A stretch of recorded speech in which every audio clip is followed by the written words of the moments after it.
things we're going to be addressing today, I wanted to optimize and not so much unconventional recipes from what we're already using in our gardens. You guys are a great example that you really utilize what we're growing in our gardens. But I wanted to do, especially for the cucumber, I wanted to do a more sweet with a little bit of savory dish. That's why I mixed it with the watermelon, which, I mean, you've had watermelon cucumbers before, right? Have you ever had watermelon and cucumber before? It's a great combo, especially if you put it in water to infuse it. Oh, that, yes, yeah. But eating it as a salad, and then the other thing I really like about this recipe, utilizing one, the Armenian cucumbers from our garden for a couple different reasons. It's convenient because you don't have to peel the skins because it's a very mild cucumber and the skin is very thin, right? If you wanted to, you could, but you really don't need to. The second reason I like it is because the Armenian cucumber is a milder cucumber, so it's a little bit on the sweeter side. So more like a melon than it is a cucumber, just like with the dasakis. That's how you say it, right? Dasaki? Well, that's how I'm calling it. That's how I say it. I picked a couple of them actually over there, really, really ripe. It tastes like a perfect combination between a honeydew and a cantaloupe. So it's sweeter than an actual cucumber. It's a combination. And the Armenian cucumber is very similar. It's just got that very, very mild taste. So it blends really well on the sweeter side. You can go sweet or savory with it. The other reason I really like the salad is because you can add a bunch of stuff into it. So I added in feta cheese, which is a great mixture of proteins and fats. So you could add in like a piece of grilled chicken breast if you're not plant-based, and that's a whole meal right there. You've got your fruit, you've got your veggies, you've got your fats, you've got your carbs, and it's all bundled up into one big plate. And this, you see how much I made? Like, this is enough for a whole entire week. It's easy. It's half of a watermelon, a medium-sized watermelon, 2 Armenian cucumbers, 1 package or 1 block of feta cheese, and then for the dressing, for the dressing, which I poured it in so you can't see it, but it's a really simple combination of honey, lime, a swizzle of olive oil, and then a pinch of salt. So very, very simple ingredients that you could eat. Perfect. Like, this is like the definition of summer salad. What's in it? So it's half a watermelon, 2 Armenian cucumbers, yeah, that's what I was just saying, a block of feta cheese, and I was basically saying how this is a perfect meal because you get your fruits and your veggies, right? You get the fats and then a little bit of protein from the feta cheese, and then you could easily add a grilled chicken breast onto this, and it would taste really, really good. Or if you are plant-based, you could throw in a can of like chickpeas. And I feel like the chickpeas would blend really, really good with it. So I have plenty for you guys. If you want to eat while I'm talking to do that, there's literally plenty to go around. So nothing was nuts. Not a single nut in this.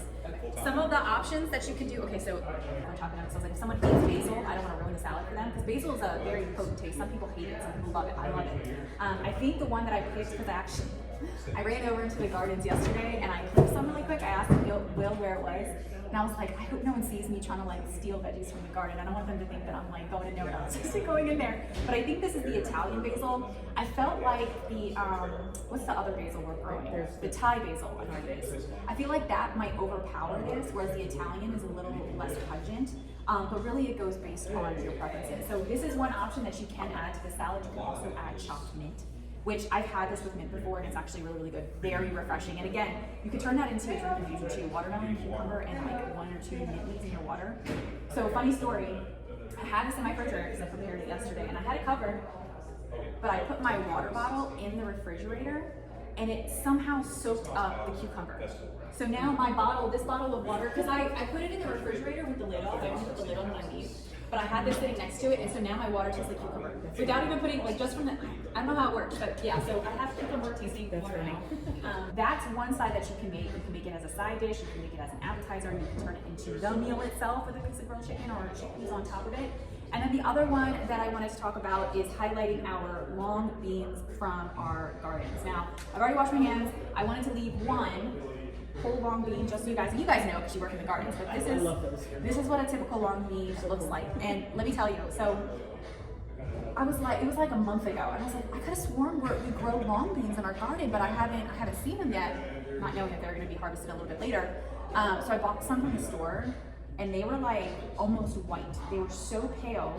And by the time I got them home, half of them were rotten because I'm sure they had been picked a long time ago. I was mad because I was like, I just paid $10 for these because they were imported and they're all rotten. But I was so excited to see these because they look much, much better. So for anyone who's never seen a long bean, this is how long they are.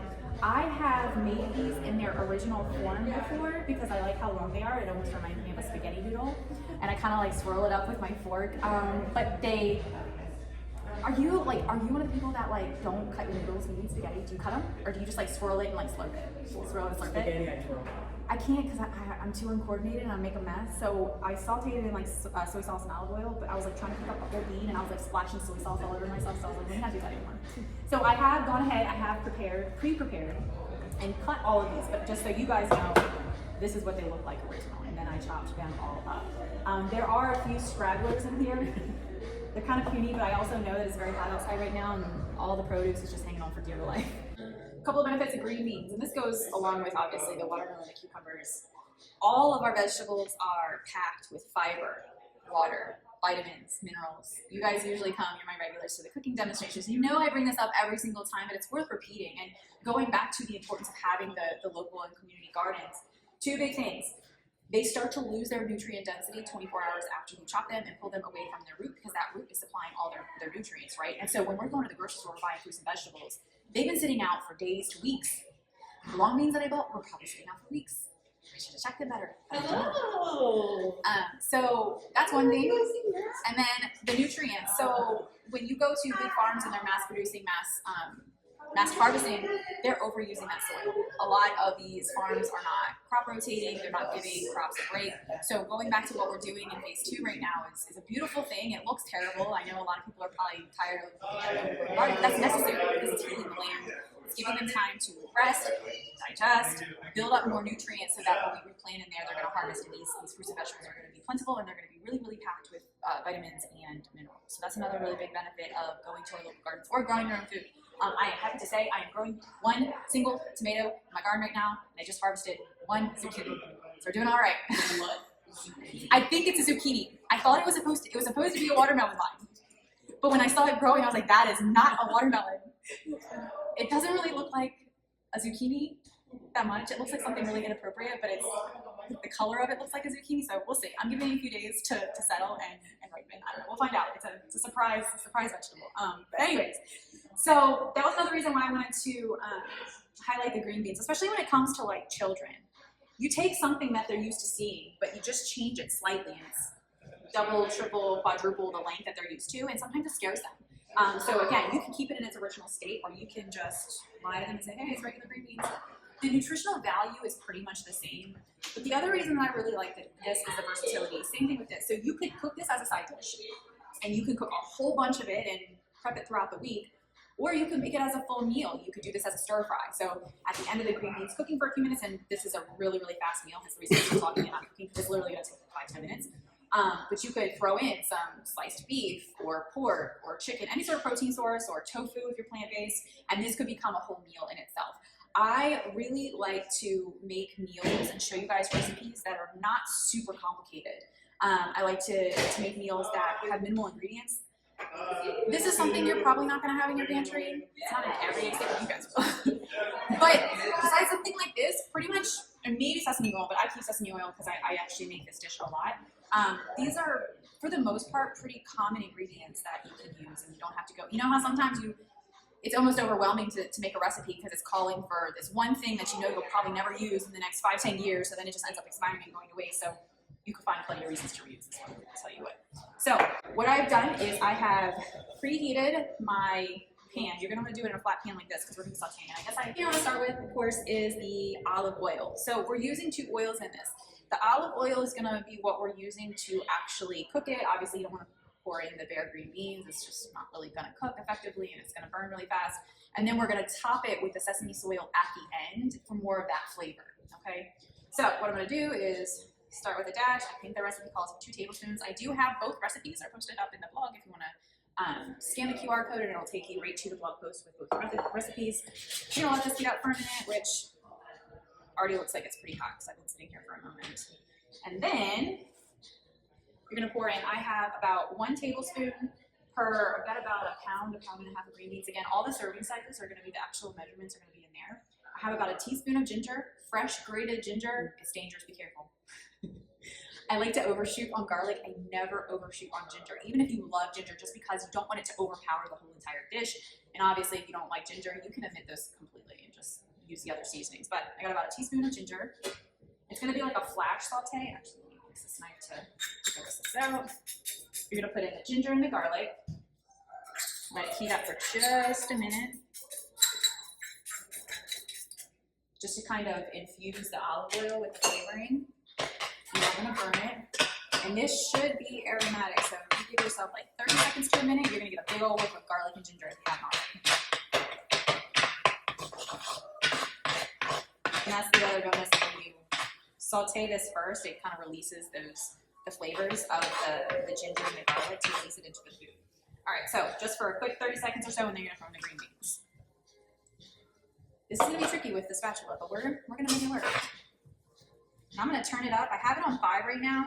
When I saute though, I usually turn it up to like 7, 8, just like medium high power. You smell it now? Yeah. It smells amazing. It smells like I'm gonna have garlic breath for the rest of the day. The trick is that everyone's eating the garlic, so no one can smell each other's garlic breath. You can only smell your own. That's really good. So I'm just twisting it all around, making sure all of the green beans are evenly coated. You want to saute this for about 3 minutes, and then we're going to add in the chili paste and the soy sauce. And really, the cooking times, you can adjust that. I like my green beans still green and crunchy, but obviously if you like them more well done, you can put this on for like 5-6 minutes. So, you smell the ginger. All right, so I'm just going to put in, I'm guesstimating that this is about a teaspoon. Again, if you like spicier food, go higher on it. Like, do as much as you want because it'll add a lot of spice to it. But for the sake of the crowd, I'm going to keep it hot today, even though I know you like spice. He always adds more to his act. And I'm going to throw in a little bit of soy sauce.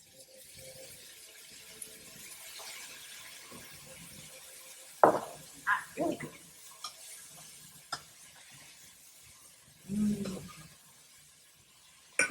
Now there is an option if you wanted this to become more of a glaze. There are some places that'll make the green beans and it's like a glazed green bean.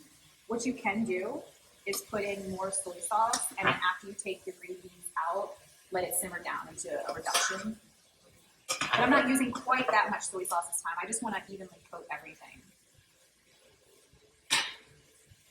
What I'm going to do now is add in that sesame oil, just so it can kind of soak in the final minutes. I think it calls for about 1/2 to 1 teaspoon for this, because again, you're not using the oil to cook, it's more so to flavor the dish.